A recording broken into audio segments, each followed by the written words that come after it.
अस्सलाम वालेकुम नाज़रीन, माय सेल्फ शीज़ा ज़ुल्फ़िकार। जनाब, दुनिया की सबसे बड़ी सुपर पावर की बात की जाए तो सबसे पहले हमारे माइंड में अमेरिका का नाम आता है। जी हाँ, मैं बात कर रही हूँ अमेरिका के शहर लॉस एंजलिस की, जहाँ पे लगी आग जो कि 4 रोज़ से अभी तक जो कि बढ़ती जा रही है। कोई भी फायर फाइटर्स जबकि ड्रोन्स के थ्रू भी वहाँ पे आग बुझाने की कोशिश की जा रही है, लेकिन सब नाकाम। और हैरानकुन बात यह है कि लॉस एंजलिस के शहर जो कि अमेरिका का तारीखी शहर है, उसमें सिर्फ वाहद एक घर है जो महफूज रहा है। और वो घर किसका है और उसके महफूज रहने में क्या जो है तहकीकात सामने आई, उस पर भी बात करेंगे आज के वीलॉग में। सबसे पहले बात कर लेते हैं कि लॉस एंजलिस जो कि अमेरिका का तारीखी शहर है, जो कि इस वक्त राख का ढेर बन चुका है। वहाँ पे 16 से ज़ायद जो हैं वो अफराद जिनकी हिलाकत की तस्दीक हो चुकी है, और उसके बाद 37,000 एकड़ अराज़ी जो तबाह हो गई है, जल के राख हो चुकी है। और बहुत से जो लोग हैं वो नकल मकानी करने पर मजबूर हो चुके हैं। और ये इतना बड़ा अल्लाह का अज़ाब, एक हम कह सकते हैं कि इतनी अमेरिका इतनी बड़ी सुपर पावर होने के बावजूद भी उस आग को कंट्रोल करने में नाकाम दिखाई दे रहा है इस वक्त।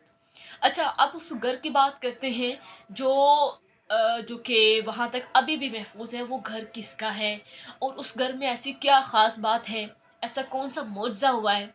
जी, वो घर है अमेरिका का एक सरमायाकार है, डेविड स्टेनर्स, जो कि बहुत बड़ा वहाँ का सरमायाकार है। उसका घर है, उसकी $9 मिलियन उसकी जो कि कीमत है उस घर की। उस घर में ऐसी कौन सी ख़ास बात है जिसकी वजह से वो जलने से बच गया है? जी, वो भी बताती हूँ कि उस घर में ख़ास बात ये है कि वो घर जो है वहाँ अमेरिका के एक प्रोड्यूसर से ख़रीदा गया था, और वो जो इतनी ज़ायद उसकी कीमत है, उसकी ख़ास बात ये है कि वो घर जो है आग और ज़लज़ला प्रूफ है। उसको बनाया ही, उसका स्ट्रक्चर इस तरह बनाया गया है कि ना तो वो आग से जल सकता है और ना ही ज़लज़ला आने से कोई उसको कुछ हो सकता है।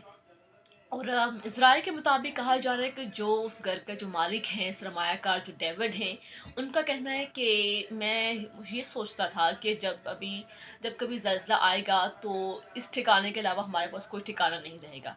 लेकिन ये अब सबकी तवज्जो का मरकज़ बन रहा है कि लॉस एंजल्स, जहाँ पे 37,000 एकड़ अराज़ी जो कि जल के राख का ढेर बन चुकी है, लेकिन वहाँ ये एक घर जो है जो अभी तक महफूज पड़ा हुआ है। तो ये एक बड़ी हैरानकुन सी बात है। उन्होंने कहा है कि मुआवज़े जो हैं वो होते रहते हैं और ये भी हमारे लिए एक मुआवज़ा है। लेकिन हमें बहुत खुशी है कि हमारा घर बिल्कुल महफूज़ है। लेकिन हम गमज़दा भी हैं उन लोगों के लिए जो इस आग की ज़द में आके हिलाक हो चुके हैं, और जो मज़ीद जो लोग हैं जो बेघर हो रहे हैं इसकी वजह से, तो उनके लिए हम दुआ गो हैं। लेकिन नाज़रीन, अमेरिका जैसी इतनी बड़ी ताकत जो कि अल्लाह के अज़ाब के आगे बेबस दिखाई दे रही है, अगर इंसान फिर भी ना समझे तो फिर वो उसकी किस्मत की ये बात है। और एक तरफ अमेरिका का तारीखी शहर जो कि जल रहा है, तो उसको वहाँ आग बुझाने के लिए कोई भी उनकी ताकत काम नहीं आ रही। और दूसरी जानिब इसराइल के मुज़ालिम, तो सब जो है लोग यही कह रहे हैं कि अमेरिका ने इसराइल का साथ दिया, और अल्लाह पाक ने उनको भी इस चीज़ का जो कि अंजाम भी दिखा दिया है कि किसी ज़ालिम का साथ देने वाला किस तरह तबाह होता है। तो ये एक बहुत ही बड़ी हमारे सामने वाज़ेह मसाल है। लेकिन फिर भी हम दवागो हैं कि ऐसे लोग जो वहाँ पे रहाइश पज़ीर हैं, जो बेघर हो रहे हैं, अल्लाह पाक उनका हामी और नासिर हो और अल्लाह उनको हदायत दे। मज़ीद अभी भी अमरीकी जो हैं वो जो पुष्पनाही कर रहे हैं इसराइल की, अभी भी ना समझे तो फिर क्या कह सकते हैं। लेकिन जो वहाँ का लॉस एंजलस तारीखी शहर है, जिस कदर वहाँ के लोग बेकार हो रहे हैं, और मज़ीद जो हलाकतें भी बढ़ती जा रही हैं, बड़ी अफसोसनाक कंडीशंस हो चुकी हैं।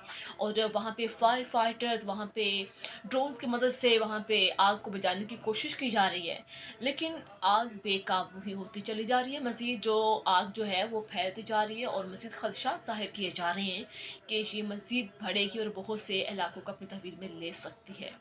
अल्लाह हामी नासिर हो।